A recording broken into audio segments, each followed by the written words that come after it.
Hello, everyone, and welcome to another Dolphin Financial Radio Show with me, Dan Wendell, owner of the Dolphin Financial Group. Today, we're going to be talking about bonds. Should you own bonds in retirement? And a lot of people own bonds. I mean, in fact, I'd say most people own bonds, and a lot of retirees have bonds as a big portion of their portfolio. I want to talk about that today. Does it make sense in today's environment? What is going on with that? Why? And is it a good thing? Should you own bonds in retirement? So let's bring in my co-host Tony Shore. There he is. Tony, we're talking about bonds in retirement. Excited Oh, we about are. it? I am really excited about it. Covalent bonds, ionic bonds. Wrong type of bonds, Tony. Oh, In yeah. fact, you know what I'm going to do?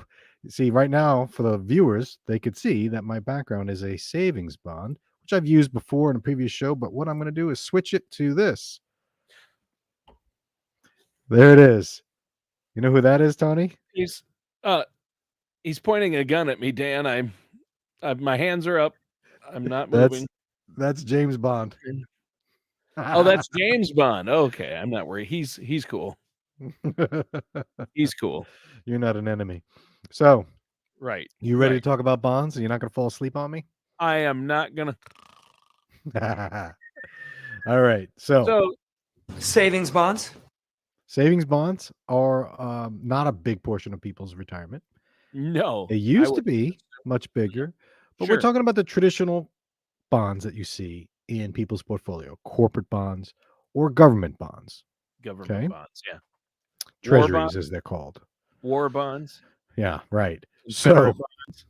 Confederate bonds. I'm just throwing out some bonds I've heard of from movies. James Bond.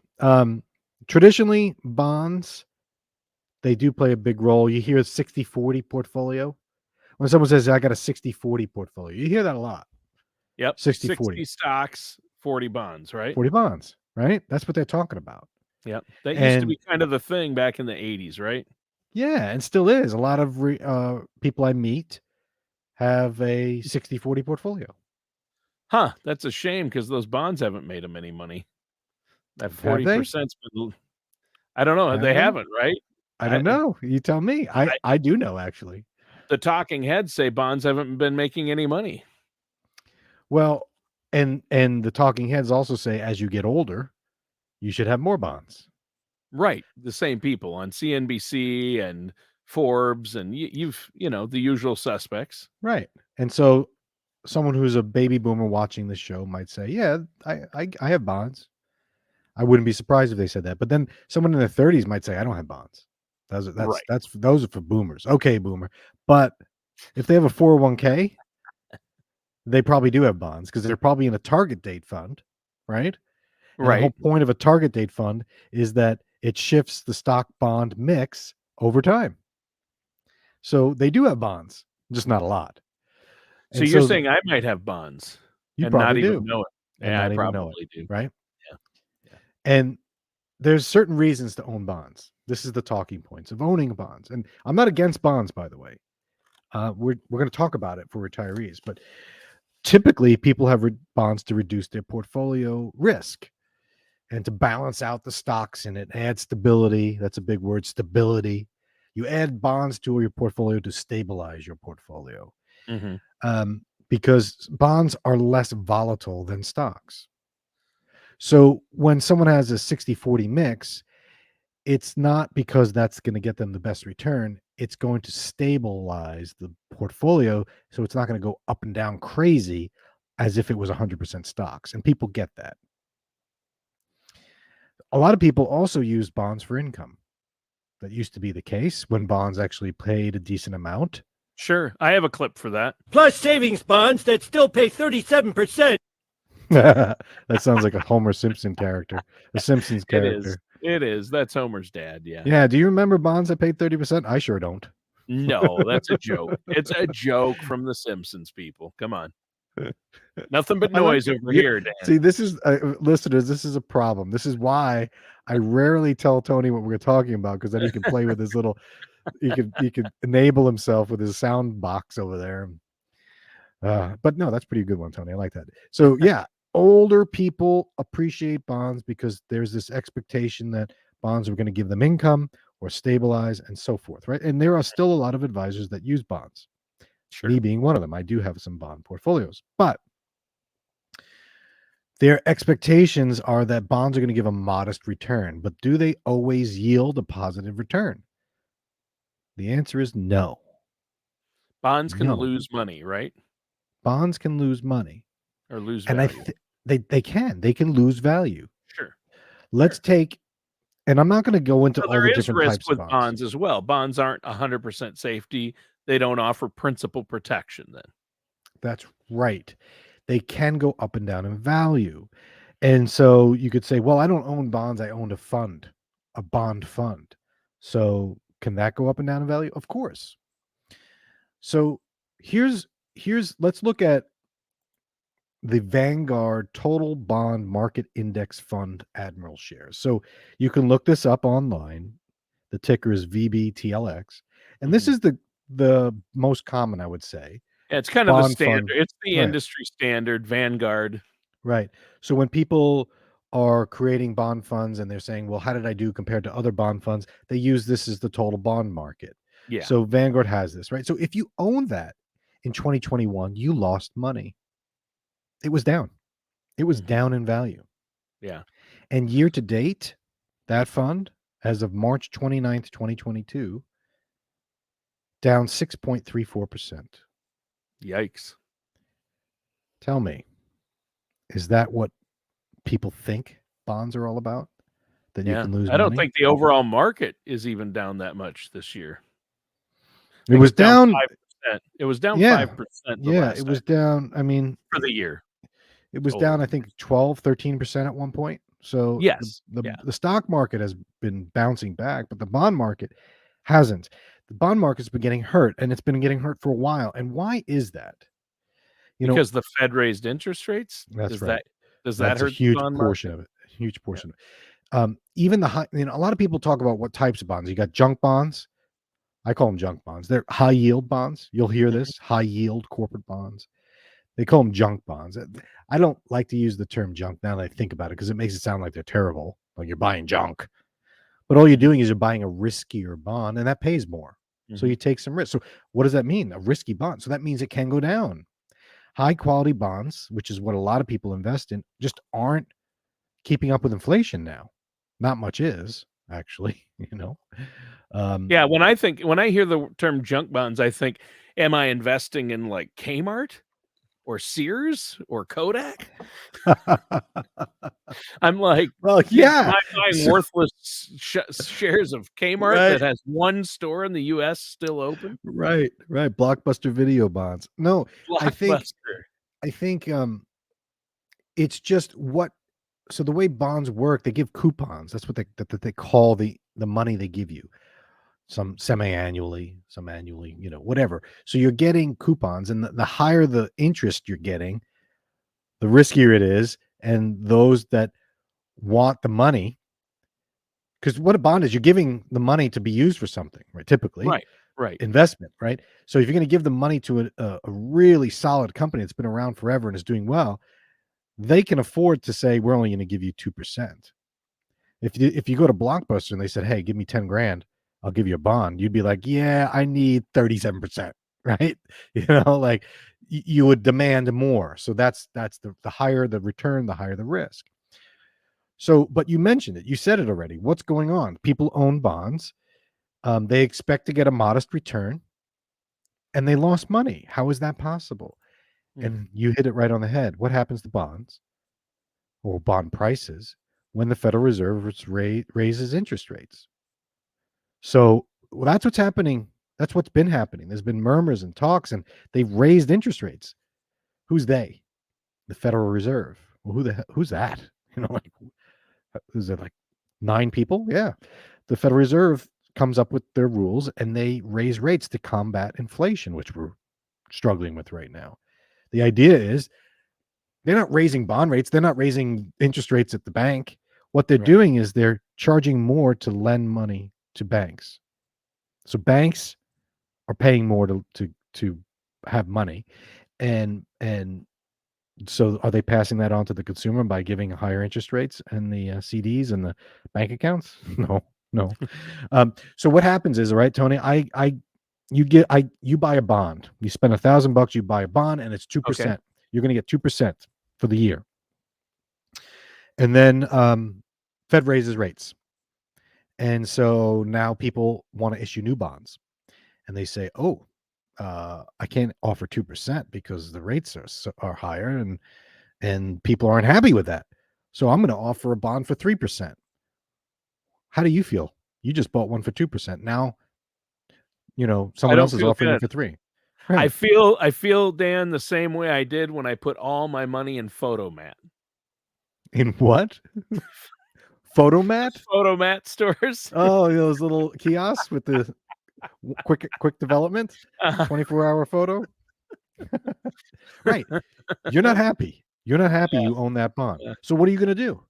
What are you going to do with your bond that you own at 2% when there's one right next door paying 3? What are you going to do with yours? Sell it, and buy the one for 3. You're going to sell it.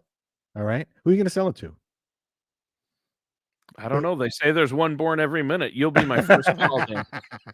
Right? Right? You got to find the next sucker. No. So someone's not going to buy that bond from you at full value that you paid, because they're Right. like, why would I buy from you to get 2% going forward when I could buy from this, this bond over here giving me 3? So what they say is, Tony, all right, you paid $1,000 for it. I'll tell you what, I'll give you $950 for it. And you're like, well, that's $50 I lost. I got some money from it already, so it's not a total loss. But if I take $950 and I get 3%, wait, I'm going to make more. So yeah, I'll sell it to you. And so what happened to your bond prices? It went down because interest rates went up. Mm. And people don't realize that. They don't realize, oh, I own bonds, and It's all that's about my the math. safety. Once again, you're in heaven with this kind of thing because it's all about the math, right? Right. It is about math. I like Math geek. numbers, The but I'm math keeping geek. it simple. I'm keeping it simple here. You're Yeah. getting No, you are. and I totally got that. I always wondered why. I didn't know. I never really thought about it down to that point. When I just always knew if interest rates go up, bond prices typically go down. And I'm like, that doesn't, it seems counterintuitive that any investment would go down if there's higher interest rates, right? especially if a bond that pays, a coupon, right? But Yeah. the problem is you're locked into that bond paying that coupon. 2%. Now I can get a new one for 3. I'm not sticking around. But So can you no one sell it at sticks any around. time? Is it like stocks you can get in and out at any time, or is there a time Well, it frame? depends. So if you own the fund, you can get in and out whenever. It just trades like on the market. But what happens? I'm not going to buy that fund because I know the bonds they own aren't great. I can get new ones for better. So the fund tries to keep up and sell their bonds and buy the newer ones. And so then the selling pressure happens. More and more people are selling to get out. So those bonds go even down. More sellers than buyers, right? Until it comes to a point where it's like, all right, I could buy it at this point, at this price, because I can't improve myself. So that's what happens. It's not just because interest rates go up, bond prices go down. It's interest rates go up, new bonds are issued at better rates. People flee the old ones for the new ones, and therefore Ah, put selling pressure on the existing bonds. Right? That's I sort of how see. it works. And I'm keeping it very simple here. The point I'm making is that bonds aren't the golden child. You got to remember, and this is the key mistake that people that own bonds, they just, first, they don't understand them. Second, they think that they're safe. That, okay, I'm a 60-40, 60% I'm in the market. They get that they can lose money in the market. People get But that there are no inherently. guarantees with bonds, are there? No. So th- theoretically, you can buy a corporate bond like in Blockbuster, right? And go bankrupt and you're out. Bondholders have a little bit more advantage than Photomat. stockholders, right? There's a hierarchy of who gets paid on a bankruptcy, but Sure. yeah, there's no guarantees, and there's no guarantees that the Federal Reserve is not going to continue to raise rates. In fact, that's the murmuring right now. Inflation's high. They can only do so much to combat inflation, so they raise rates for a number of reasons. And one of the impacts that happens as a result of the Fed raising rates is bond prices go down. Yeah, they say they might raise them 5, 6 more times this year. Right. And think about it. So if you think about what has happened to the 10-year Treasury, US Treasury, rates were bottomed out last year, and then they've been increasing, right? They got nowhere to go but up, right? So if we know that they're going to go up, and we're only going to raise, they could raise 0.25%, 0.5%, which if you're getting a 10% bond, 0.5% is not the end of the world. But if your bond's paying 2% and they raise it 0.5, that's a 25% increase right there. Yeah. So you could see a corresponding 25% drop in a bond price. You see? So wait a sec. Now, I'm not scaring people saying bond price is going to plummet, but relative, Well, they already I mean, they're already losing, so they're this year. losing. Like if you're down 5% in a bond portfolio, you're not happy because you're supposed to be, that's supposed to be the safety portion. That's supposed to be the stability. But the thing is, not many people own 100% bond portfolio. A lot of them own stocks, and those have been going up and up and up. So they balance out, right? So people balance out the stocks and bonds, bonds and Sure. stocks, right? But people Or don't there's understand that bonds go down. I think that's the big point. But, are there alternatives to bonds? I mean, the coffee can in the cupboard full of cash, the old tin can in Yes, the cupboard hidden in the back with the cash. I guess some people could use that as an alternative, but then you're not even getting the 2%. You're losing whatever inflation is right. doing. So But this that year may not you've be already bad, lost about 7%. right? So, but it's better than losing 13 when you lost 6 in a bond portfolio, Ah, there you go. right? Because, yeah, if you add in inflation loss to that, because you're Yeah, not because keeping up every with inflation inflation. kills everybody. They don't Yeah, care what you're invested in. Inflation's impacting your returns. sure, So, what are retirees to do if they don't want to be in bonds? Because most retirees are in bonds and they get more and more as they get older. It's just that's sure. natural for whatever reason. I Yeah. disagree with it. Um, Mm, I think taking more risk in asset classes makes sense for retirees. We did a show, I think we titled it Retirees Need More Risk. I mean, it's mhm. been years. I'll put it up here if I can find it. I think I put it on YouTube, but that was before we had video and it was just our voices. That was when people really liked the way we looked. Um, but Well, we've I each gained about 100 pounds since oh then. yeah, I mean, we totally, were a totally. lot we've gained a lot of weight in that time. That That's was so because we're long it volunteering was at the so food long shelters ago. and we're doing so much community work that we're gaining this weight.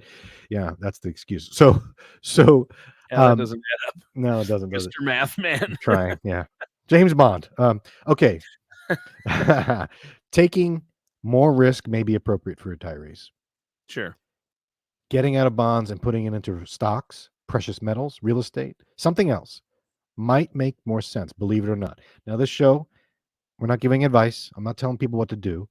I'm saying reconsider why you own bonds and what the purpose is, because maybe you should be taking more risk, Yeah. Depends on right? your own personal situation, but that's why our listeners should pick up the phone, give you a call, set up a consultation.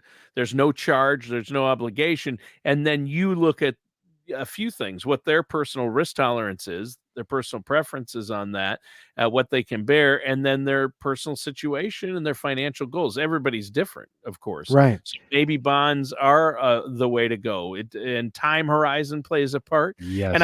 I know there's a lot of financial advisors out there that push alternatives to bonds like fixed indexed annuities. You Yes. hear that come up as Yes. an alternative for quote unquote safer options, but that's only good in certain situations. You have to be careful that you don't get into the wrong kind of annuity and that you know what you're getting into and what the Mhm. limitations are. There are advantages, but there are also limitations, right? Absolutely. There and I would be I rarely run into a retiree that comes to me without owning bonds, Hmm. and I have clients that don't own bonds that are retirees. So, I'm not against bonds, but I think people rely on them too much, especially Yeah. in an environment like today, Oh, which is a rising interest rate environment. Every well, they warning haven't signal been is going great. off. They haven't been great in a while. We I haven't mean, I don't remember the last time. I don't know if I was alive the last time we had 2 years in a row of negative bond returns. Um, that's maybe in the true. early '70s, maybe, but, we 'Cause might have bonds 2 were years of huge negative in the returns. 80s. In the Right. 80s, it was all about bonds, right? And they I mean, still are. Bonds are still huge, and I don't know why. I think it's tradition. I think a lot of advisors just use that as a crutch, and they don't think about alternatives. Don't forget, we did this show. I'll put it up here. Series I bonds. I put a lowercase I because you couldn't tell. It would be like a Series 1 bonds, but Series I bonds. I stands for inflation. And mhm, so look at those because those are pegged to inflation. They give you interest more if inflation goes up. So that's mm, an idea. There's a bond that might be good sure. to own in this Yeah, we did environment. a show on I Yeah. bonds, right? Yeah. Yeah. I put it up there. Yeah. Um, but you're right. There are alternatives to bonds Mm, like CDs, yep. fixed rate annuities, fixed And not index compact annuities, disc, not the kind of not CDs I've got compact disc, right. right We over did a here. show on that. We did a show on CDs in Yep, retirement. I'll put that up there. yep. And you made that joke then. It wasn't funny then. It's not funny now. Um, Fixed annuities. You mentioned fixed index annuities. Um, Fixed annuities are like CDs. They give a set interest rate. Index annuities are tied to an index, say the S&P 500. So it'll go up if the index goes up, but it won't go down. So none of these go down in value. Cash, you won't lose money in these, right? So Except to inflation. except to inflation, right? There's other risks associated with these, like Sure. cash can get stolen and burned, um, inflation risk, liquidity risk. You know, you can't get your money accessible in certain annuities. So there are alternative risks. But if you're looking at a safety portion and saying, I own bonds because I don't want to lose, well, that doesn't make sense. It's to lower your risk. Why not eliminate the risk of market volatility and Mhm. buy a CD or a cash or a fixed annuity? Because Sure. at least you know what you're getting, and that could be used instead of a bond, which may go down in value, right? Mm, It's just another alternative. So something to consider. And I'll conclude with this, Tony.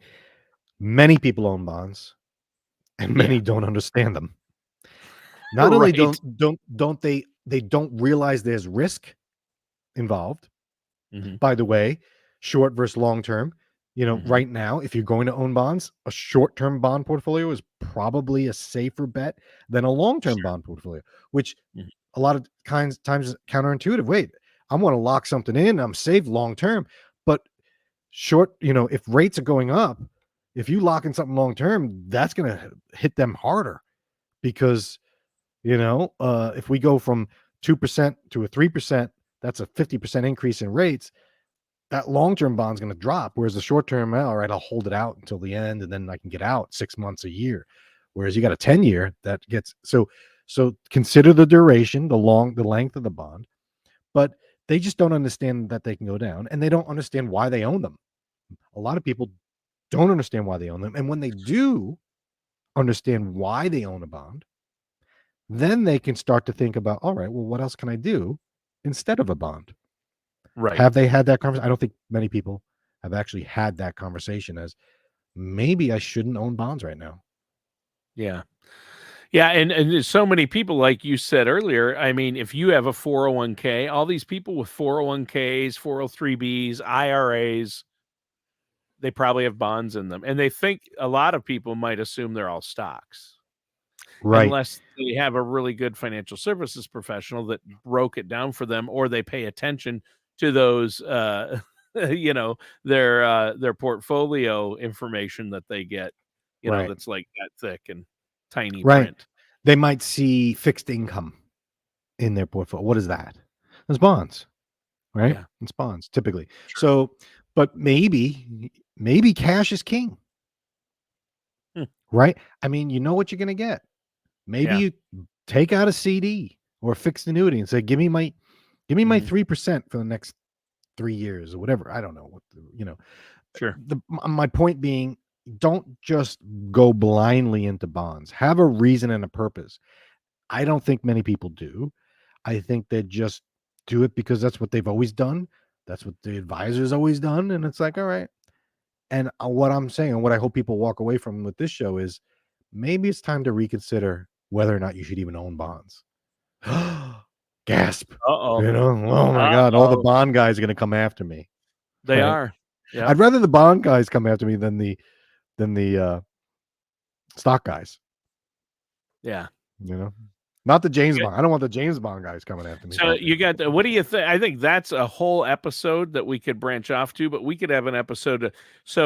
What should you be more afraid of? The insurance guys, the guys that are insurance, all about insurance, the guys who are pushing the stocks hard, or the guys who are pushing the bonds hard? Because you do have those. You have bond guys, you have stock guys, and you have insurance guys, and right? gold bugs. I throw gold bugs in there. Oh yeah, you have The precious guys metals, push- the gold, You see those the TV pushing commercials? gold. Pushing Yeah, gold. the And I infomercials. would throw timeshares in there. I throw. Oh, I thought you were just going to say. You said I'm going to throw Tom Selleck in there with reverse mortgages, right? Yeah, and I think I'm timeshares. more afraid of Tom Selleck's mustache than I am of him, personally. But that's me. That's me. That's just me. So On that note, we're gonna have to call this one, Tony. You jumped the shark, as they say. That was pretty funny. You got me. Everyone, think twice about bonds. Maybe 2022 is a year where you say, "Why do I own this? Maybe I'll do something different." Hey, maybe not. Maybe you say, "Time to lean into bonds." I disagree, but I can't tell you what to do unless I know your situation. So if you're interested in having that conversation, give me a call. The number's going to come up in a moment. Tony, thanks for a good show. Beware of that mustache. We'll see you next time. All matters discussed in today's show are for informational purposes only. This show is not investment advice. Dan Whittle nor Dolphin Financial Group are affiliated or endorsed by any government agency. Investment advisory services are offered through Dolphin Wealth Management, Inc., a registered investment advisor in the state of Florida. Insurance products and services are offered through Dolphin Insurance, Inc. Dolphin Wealth Management, Inc. and Dolphin Insurance, Inc. are affiliated companies doing businesses as Dolphin Financial Group. You should talk to someone at Dolphin Financial Group before implementing any of these strategies or ideas.